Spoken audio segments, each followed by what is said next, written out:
The insult struck like a stone hurled into silence. A young man leaned against his shiny car outside a downtown cafe, his laughter cutting through the air as his friends gathered around. His voice carried for everyone to hear, sharpened with ridicule. He pointed at the figure crouched near the trash bin, an older black man whose clothes hung loose and torn, whose hands were rough from work long abandoned. "Look at him," the young man sneered. "Bet he'll fix your car for a sandwich. Probably doesn't even know which end of a wrench to hold." The group erupted in laughter, their amusement loud and cruel, their eyes glinting with the thrill of humiliation delivered at another's expense. The man by the trash did not lift his head at first. He was still, as though the sting of their words had become so familiar that even mockery no longer surprised him. His hair was gray, his beard unkempt, his skin weathered from long days in sun and cold nights against unforgiving pavement. Yet, in his silence, there was no shame, only the measured stillness of someone who had walked through storms far greater than these careless boys could imagine. Still, the mocking pressed on. Another friend shouted, "Hey, old man, you hungry? How about this? We give you a burger if you fix the dent in my bumper right now." Their laughter rippled, a cruel chorus of privilege and ignorance. People passing by heard the words but lowered their eyes. Some smirked, others walked faster, pretending they didn't notice.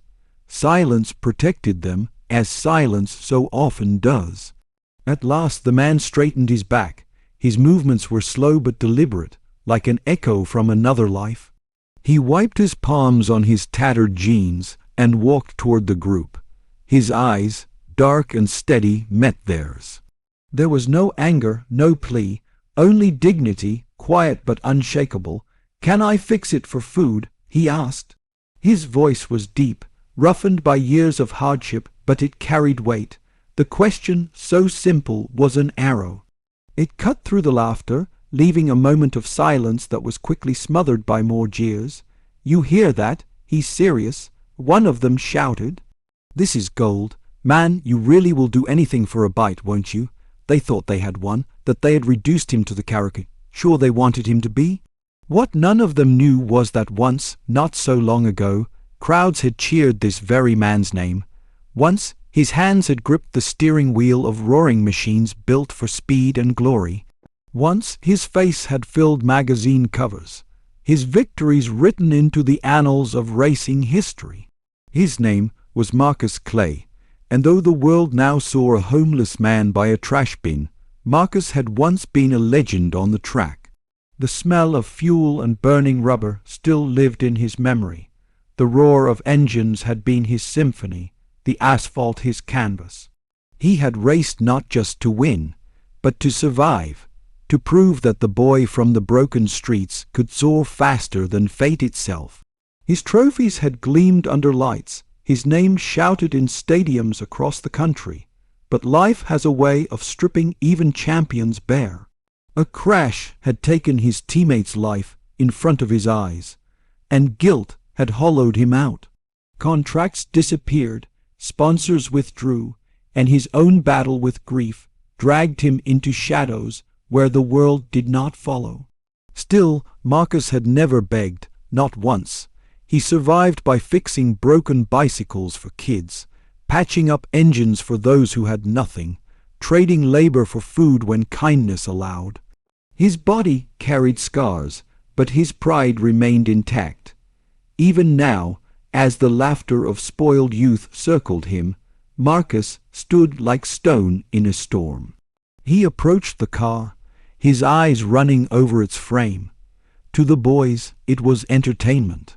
To Marcus, it was instinct. His fingers traced the dent, his gaze sweeping across with the precision of an artist studying flaws in marble. "I can fix it," he said quietly. The crowd of mockers leaned in, amused by his confidence. One tossed him a greasy sandwich wrapped in paper, as if tossing scraps to an animal. "Here's your payment, champ," Let's see the magic." Marcus picked up the sandwich but did not eat. He set it aside, kneeling instead beside the bumper. His fingers, though cracked and stiff, moved with surprising certainty. He pressed, adjusted, and with tools borrowed from memory and improvisation, began reshaping what they thought only money and machines could mend. Bystanders began to gather. Curiosity pulled them closer, first out of boredom, then out of intrigue. The boys' laughter softened as they watched. The man worked with purpose, his silence loud in its defiance. It was not the clumsy fumbling of desperation they had expected, but the steady rhythm of mastery. Within minutes, the dent had vanished as though it had never been. The car, once scarred, gleamed under the sunlight. Marcus stood, wiping his hands again, leaving behind nothing but the perfection of his craft. The laughter died. Confusion replaced it. One of the boys muttered, "How did he?" Another shook his head, unwilling to admit awe. But the silence of the crowd that had formed was different. There was recognition in their eyes. An older man in the gathering whispered, "That's Marcus Clay, isn't it? The racer." His voice trembled with the thrill of realization. The name spread like fire. People pulled out their phones, searching, comparing faces from old photographs to the man standing in rags before them. And the truth hit. They had mocked not a beggar, not a man broken by laziness, but a champion whose name had once stood for speed, endurance, and triumph. One of the young men, pale now, stammered, It can't be." Marcus met his eyes unblinking. "I was a racer. I am still a man." His words cut deeper than any insult could. The silence of the crowd swelled into something heavier. Respect, guilt, awe. Those who had smirked now shifted uncomfortably. The boys who had mocked found themselves exposed, their cruelty laid bare in front of strangers who no longer laughed with them. A woman from the crowd stepped forward, tears shining in her eyes. "I watched you win in Atlanta," she whispered. "You were incredible. My father took me to see you race." She reached out, placing the uneaten sandwich back in his hands with reverence, as if offering a crown. Marcus did not speak. He looked at her, then at the others, his silence louder than a roar. The weight of it pressed on everyone present. And then, slowly, something remarkable happened. One by one, people began to step forward, placing bills, food, jackets at his feet. Not out of pity, but out of respect, out of the need to undo a wrong they had witnessed. The boys who had mocked him tried to fade into the background, but the crowd did not allow it. Eyes turned toward them, demanding accountability. Finally, the one who had laughed loudest stepped forward, his voice cracking. I'm sorry, I didn't know." Marcus looked at him, his face unreadable. At last he spoke. "Respect doesn't depend on knowing someone's story. It should be given because they are human." The words struck harder than any reprimand. They would echo in that boy's heart for years. A lesson branded by shame and grace. Phones captured the moment, not for ridicule, but for reverence. The image of a homeless man standing tall in silence, while the world remembered who he was began its journey across screens and hearts. Marcus Clay, once forgotten, was being remembered not only as a legend of the track, but as a man whose dignity had never wavered, even when everything else had been stripped away. The cafe, where the mockery had begun, was hushed now, the laughter replaced by something more profound. Strangers lingered not to gawk, but to stand in silent respect, as though in the presence of something sacred. Marcus did not revel in it, did not boast or reclaim glory. He simply picked up the sandwich, nodded once to the woman who had spoken, and began to walk away. Yet his steps were followed, not by mockery this time, but by a crowd that moved with him, compelled to honor the quiet strength they had witnessed. Cars slowed, drivers rolled down windows, and some clapped softly as he passed. A ripple of respect spread wider and wider, a tide that could not be stopped. That night, stories of Marcus filled the internet. Headlines wrote themselves, from legend to forgotten, and back again. Videos of him fixing the car circulated, each clip ending with his words about respect.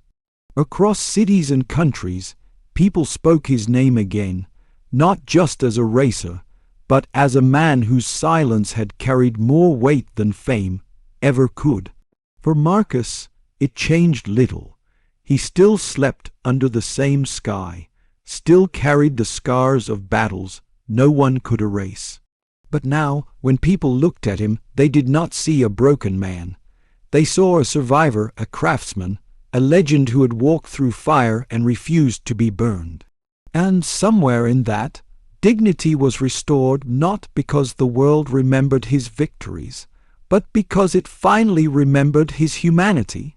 Some stories live in trophies, some in newspapers, and some in whispered legends. But the truest stories live in the silence of men like Marcus Clay, who need no applause to prove their worth.